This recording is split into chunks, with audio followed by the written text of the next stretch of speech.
queria voltar um pouquinho para a Alemanha, porque o Pedro disse que, nesse caso do fascismo, daria até para dizer que nem todo homem é sempre um homem. Mas eu vejo uma arapuca, especificamente nesse caso, não só nesse caso, né? Porque na Itália também tem a Giorgia Meloni. Mas a gente tem, como líder da AfD na Alemanha, a Alice Weidel, que é uma mulher lésbica casada com uma imigrante, né, com a Sara Bossar, que é uma produtora de cinema suíça nascida no Sri Lanka. Ela tem 2 filhos com a Sara, e mesmo assim o partido dela votou contra o casamento gay e contra a adoção de crianças por casais homossexuais. Qual é a arapuca nisso? É bom que ela esteja lá para a AfD, para a extrema-direita, porque ela vai dialogar melhor no momento que a gente está vivendo, porque ela é uma mulher lésbica, e aí entra aquela desculpa do não, eu não sou homofóbico, eu tenho até amigos que são, no partido tem. Luísa, Qual a SA nazista, a polícia nazista, a SA, era toda gay. Toda gay. Os caras transavam uns com os outros, do líder até embaixo. Recomendo, momento cultural, não é comigo, mas tem minha gente apropriada aqui. Vejam o filme do Luchino Visconti, que tem vários nomes: O Crepúsculo dos Deuses, Os Deuses Malditos ou A Queda dos Deuses, que é sobre a ascensão do nazismo, né, e a colusão ali do nazismo com a família Krupp, que era a família que produzia armas, entendeu? É como é que o nazismo pega aquela família aristocrática conservadora e vai comendo aquilo por dentro e aquilo vai destruindo a família inteira. Então é uma metáfora, né, da história da ascensão do nazismo na Alemanha, que é o melhor filme sobre a ascensão do nazismo, que é fantástico, e você vê várias coisas semelhantes acontecendo aqui, a cooptação das pessoas. Por que eu estou contando essa história? Porque tem a melhor cena que existe da Noite dos Longos Punhais. A Noite dos Longos Punhais foi o golpe de Estado em que, quando Hitler consegue o apoio do exército alemão, do regime dele, né? Alemão, porque, bom, enfim, a base do exército alemão era da Prússia, que era um estado que existia na Alemanha, que era o estado central, que foi abolido depois da guerra, da Segunda Guerra Mundial. Em que ele passa a ter o apoio do exército alemão. Gente, o fascismo todo é baseado em milícia. Né? Então os nazistas tinham a milícia deles, que eram as Sturmabteilung, que era a SA, que é a Sturmabteilung, que eram as tropas tempestuosas e tal. Que era essa gentalha da rua. É a essa gentalha que o Pedro está se referindo. Tá? E aí o exército diz assim: nós vamos apoiar você, mas nós temos o monopólio do uso da violência e da força na Alemanha, o exército. Exércitos não gostam de milícias. Tá? Então você vai eliminar essa milícia toda. Essa milícia era liderada por um sujeito chamado Ernst Röhm. O que acontece? Hitler dá férias para a SA toda e vai todo mundo para uma espécie de um clube do Senai, do Senac, sei lá, na beira de um lago da Baviera. Isso está no filme.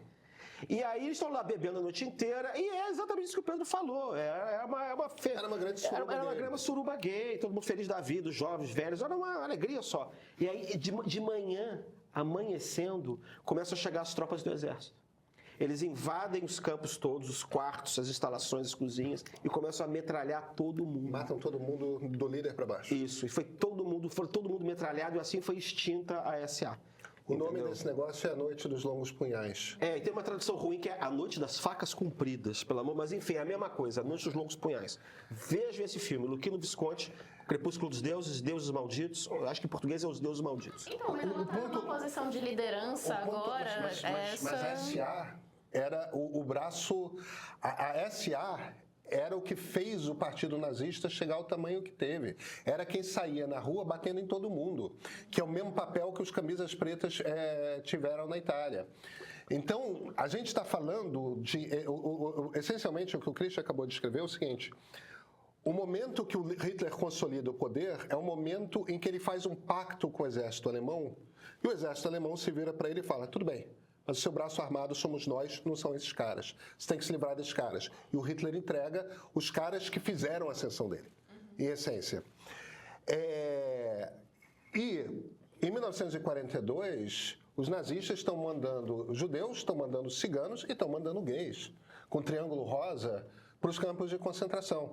Quer dizer, o fato de boa parte da ascensão nazista ter sido feita através de homens homossexuais, em nada atrapalhou os mesmos nazistas de, no momento seguinte, saírem matando vários homossexuais por serem decadentes, ou seja lá como que eles classificavam. Até porque esses homossexuais do nazismo são os do armário, a turma do armário. Que no fundo está brigando contra a Assunção. Pois é, não. A gente está falando versão... Mas assim, um elemento interessante do fascismo é que o fascismo se apresenta como... Ele é o futuro do passado. Ele é uma coisa que é profundamente retrógrada, mas ele se apresenta como uma coisa moderna. Ele tem elementos modernos. Ele está ligado à industrialização, fábricas, operários. Ele está ligado ao mundo... Tanto que eles falam em revolução. Eu queria chegar nessa roupagem moderna que ela está apresentando. Esse é o ponto. Você está... Ele está ligado à ideia de revolução. É uma revolução esquisita, porque no fundo é uma contra-revolução. Mas enquanto os reacionários falam em reação e contra-revolução, os fascistas falam em revolução fascista. Por exemplo, tem um dos capítulos do livro que eu estava lendo do Plínio Salgado, que é a revolução integralista. É a ideia de que aquilo é para frente, eles têm uma utopia do novo homem, que é uma coisa que é para frente. E se você olhar direito o regime nazista, você tinha mulheres empoderadíssimas no regime nazista. Você tem aquela cineasta espetacular, que é a Riefenstahl. É Riefenstahl mesmo? Ou eu estou confundindo com aquela garota que matou os pais em São Paulo? Não, aquela é Richthofen. Entendeu?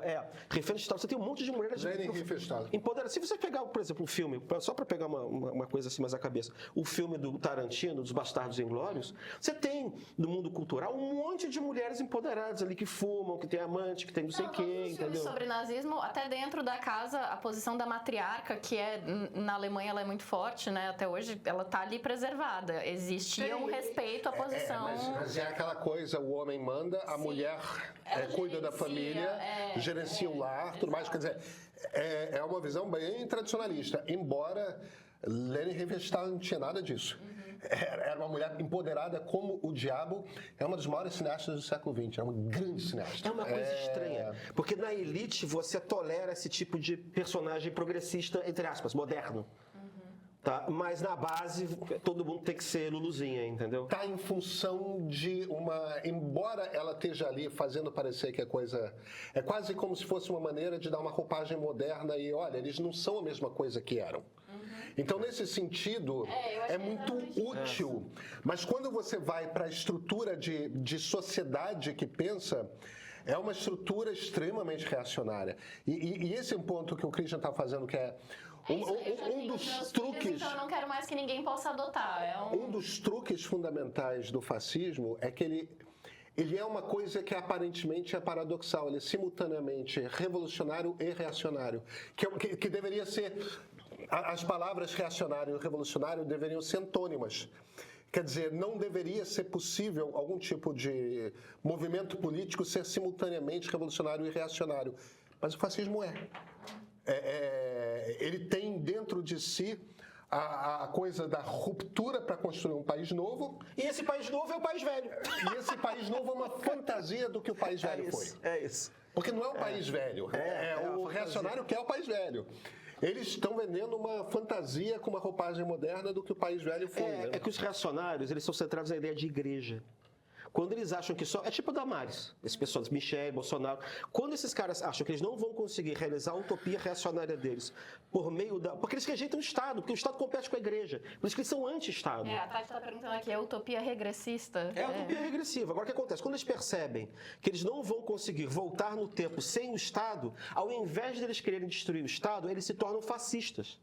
Eles querem pegar o Estado e dizem que vão fazer um Estado novo, eles vão pegar o aparato do Estado para forçar a sociedade inteira a se enquadrar ali. Aí eles param de falar em igreja, passam a falar em cristianismo. Uma coisa interessante dessa leitura passei o fim de semana lendo esses fascistas brasileiros, é que eles não falam... Eles falam cristianismo, é por causa da pesquisa.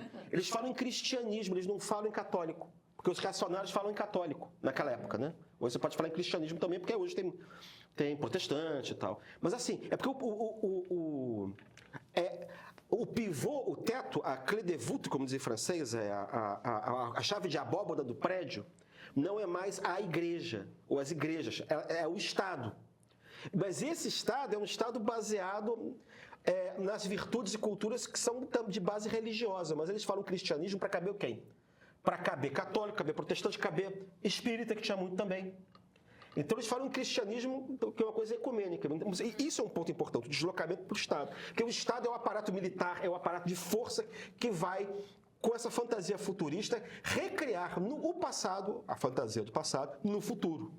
Então eu acho que o fascismo é um pis-aller, ele é um passo adiante, entendeu? Da radicalização para a extrema-direita, em relação aos reacionários religiosos. O Leopoldo, ele diz aqui, tô curioso com esse artigo do Christian, quando publicar avise. Você estava falando do seu artigo, mas também do curso, né? Que já está disponível. Eu estava dizendo aqui. isso, que eu não vim para cá para fazer propaganda do artigo que eu estou escrevendo, eu aviso quando sair. Mas assim, aqui no meio eu já tenho um curso aqui, para o pessoal que é premium, que é o curso de ideologias políticas brasileiras, que eu acho que eu fiz ano passado, não foi? Isso. Então, tem todas essas ideologias, estão lá descritas bonitinhas, tem 1 hora para cada um, rapaz. Você que não sabe aí, tá comendo mosca. Acabou aqui o central, ó. Rapou aqui para fazer o curso de ideologias.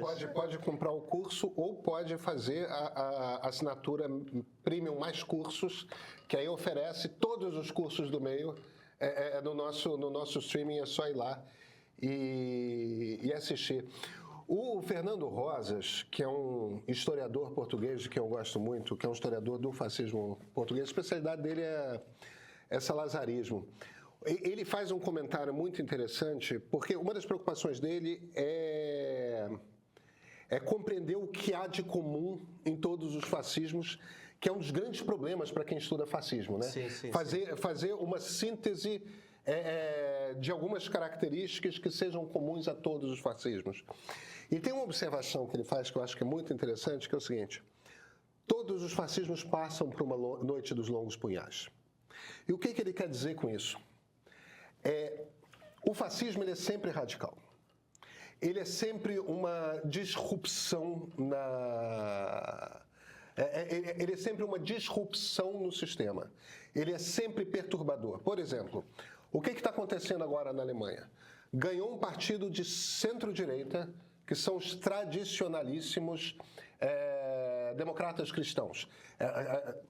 Angela Merkel era democrata cristã, exatamente desse partido que ganhou agora. Aí o pessoal fala, mas o atual líder é um pouco mais...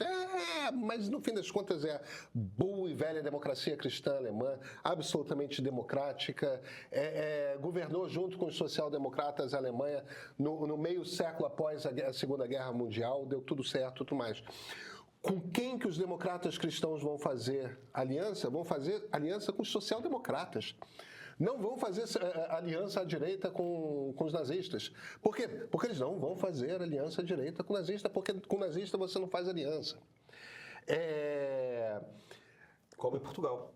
Como em Portugal, exatamente. Então, o que está se fazendo agora? O que está se fazendo é mantendo isolado aquele grupo radical, que representa, sim, 20% do eleitorado, mas é isso. Enquanto esses caras não conseguirem maioria, eles vão ser mantidos pelo sistema isolados. O que é a noite dos grandes punhais? O que é a noite ou das adagas longas, que era outro nome que eu acho que em Portugal eles chamam de noite das adagas longas. Tem essas facas compridas que parece coisa de cozinha, que é um negócio de véspera de churrasco. Repete o nome do filme também pra gente... Em português... O Crepúsculo dos Deuses.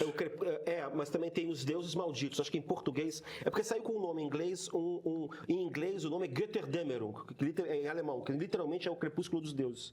Em italiano o nome do filme é A Queda dos Deuses, La Caduta dei Dei. Mas em português você encontra como Os Deuses Malditos. Vocês têm que ver, são um dos maiores filmes de todos os tempos. Não perca, Luquino Visconti. Espetacular. O que acontece ali? A tese do Fernando Rosas é o seguinte, em todo o país tem algum tipo de instituição que representa o Estado. Que é a instituição que tem mais poder no Estado. A Noite das Adagas Longas, em essência, é uma aliança desta instituição com o grupo nazista, ou com o grupo fascista. Então, no momento que o Exército, que era a base, a instituição mais sólida do Estado alemão, era o Exército. No momento que o Exército faz uma aliança com Hitler e cobra o preço lá, olha, o preço se livra da SA, naquele momento... o nazismo se torna dominante. Na Itália, é um pacto do Mussolini com a Igreja Católica. Ele faz o Tratado de Latrão, que, em essência, aquilo que resolve uma disputa que existia entre a Igreja e o Estado alemão, o Estado italiano, que era a Cidade do Vaticano. A Cidade do Vaticano é excluída do território de Roma e se torna um Estado nacional através do Tratado de Latrão, que o Mussolini faz com o Papa, que eu não vou lembrar qual é o Papa. Papa Pio. Isso, um Papa lá. Pio. E a partir do momento que a Igreja fecha com Mussolini, aquilo que era... Em Portugal, o que o Salazar faz? O Salazar faz um acordo com a burocracia do Estado. Porque a burocracia do Estado é quem, de fato, tinha controle sobre o Estado. Então, o ponto aqui é, em cada país, a natureza desse acordo vai ser diferente. E a natureza desse acordo vai ser diferente, mas a partir do momento que esse acordo é firmado, você tem uma verdadeira normalização do fascismo. E o fascismo passa a ser aceitável e ele se integra e assume o comando do Estado. Na Alemanha é com o exército e, portanto, vai formar um Estado militarista. Na Itália é com a Igreja e, portanto, o regime fascista vai ser um regime fundamentalmente carola.